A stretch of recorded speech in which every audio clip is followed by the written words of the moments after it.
Saudara, kita ke informasi lain. Kabid Humas Polda Metro Jaya Kombes Budi Hermanto menanggapi permintaan Roy Suryo CS agar kasus tudingan ijazah palsu Jokowi yang menjeratnya dihentikan. Budi bertanya balik mengenai alasan mereka meminta penghentian kasus ini.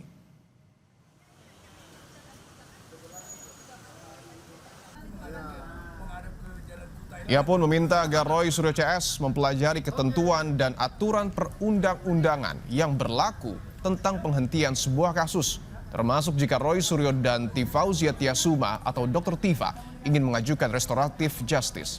Roy Suryo dan Dr. Tifa masih berstatus sebagai tersangka terkait laporan dugaan pencemaran nama baik yang dilayangkan Jokowi ke Polda Metro Jaya tentang tudingan ijazah palsu.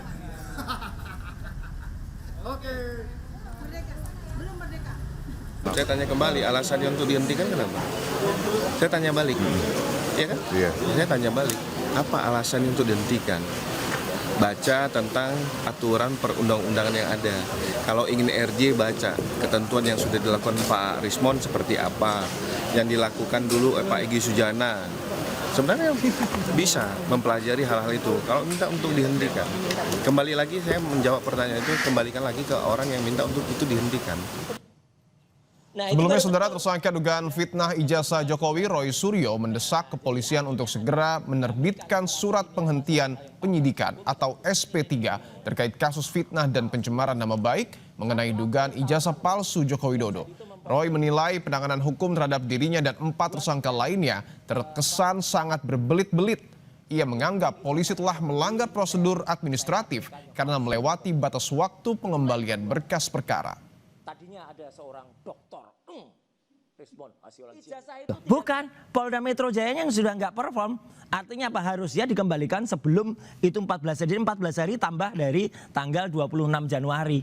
Itu aja sudah lewat, udah lewatnya udah 2 bulan. Dan baru tanggal 17 April itu sudah lewat 2 bulan. Setelah lewat 2 bulan baru dikirimkan kemarin dan hari ini sampai belum ada. Jutaan bulan cukup kita pakai sebagai baju saja. Jadi kalau ada yang Kubu Roy Suryo mendesak Kejaksaan Tinggi DKI untuk menghentikan kasus fitnah ijazah Jokowi karena rentang waktu pelimpahan perkaranya sudah melebihi 14 hari. Roy Suryo juga minta agar Kejaksaan mengutamakan sidang untuk pembuktian keaslian ijazah Jokowi sebelum memperkarakan persoalan fitnah. Kuasa hukum Roy Suryo dan Dr. Tifa menyebut berdasarkan KUHP lama maupun baru, batas waktu pelimpahan perkara dari penyidik ke kejaksaan paling lama 14 hari. Secara formil, kawan-kawan sudah paham bahwa pelimpahan tahap 2 yang dilakukan oleh Polda Metro Jaya yang mengaku tanggal 17 April yang lalu, dan kemudian tanggal 21 April kita tidak tahu, belum tercatat di Kejaksaan Tinggi DKI, itu sudah melampaui batas waktu 14 hari sebagaimana diatur baik KUHP lama maupun KUHP baru. Karena baik KUHP lama maupun KUHP baru mengatakan harus 14 hari. Ini tidak lagi 14 hari tapi 85 hari. Jadi lebih 70 hari.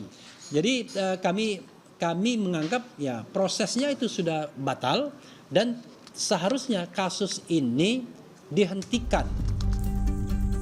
Ketua Umum Jokman Nusantara Bersatu Andi Aswan menyebut tidak ada yang salah dengan seluruh proses hukum yang sedang berjalan. Selain itu tidak ada pihak yang ditahan sehingga tidak ada aturan yang dilanggar. Dan juga kita lihat ya bahwasannya di Undang-Undang Nomor 8 Tahun 81 itu tentang KUHP itu di sini kan tidak ada penahanan. Kalau ada penahanan iya, yang 2 kali 30 kan 60 hari itu bisa dihitung gitu loh. Nah ini kan nggak ada penahanan gitu dan tidak ada yang namanya secara eksplisit itu mengatakan harus dalam 14 hari, tidak ada. Sementara itu Presiden ke-7 RI Joko Widodo meminta agar kasusnya bisa segera P21 di Kejaksaan. Jokowi juga pastikan ia akan membawa ijazahnya ke pengadilan bila diminta hakim. Ya pengen saya seperti itu secepat-cepatnya, ini kan sudah hampir 1 tahun. Segera P21 dan diserahkan kepada pengadilan untuk nanti kita bisa menunjukkan mana yang benar, mana yang enggak benar. Kalau diminta hakim untuk menunjukkan ijazah asli akan saya tunjukkan. Saat ini berkas perkara laporan tudingan ijazah palsu Jokowi sudah dilimpahkan ke Kejaksaan Tinggi Jakarta. Kejati akan memutuskan lengkap tidaknya perkara Roy Tiva sebelum dilimpahkan ke pengadilan. Tim Liputan Kompas TV.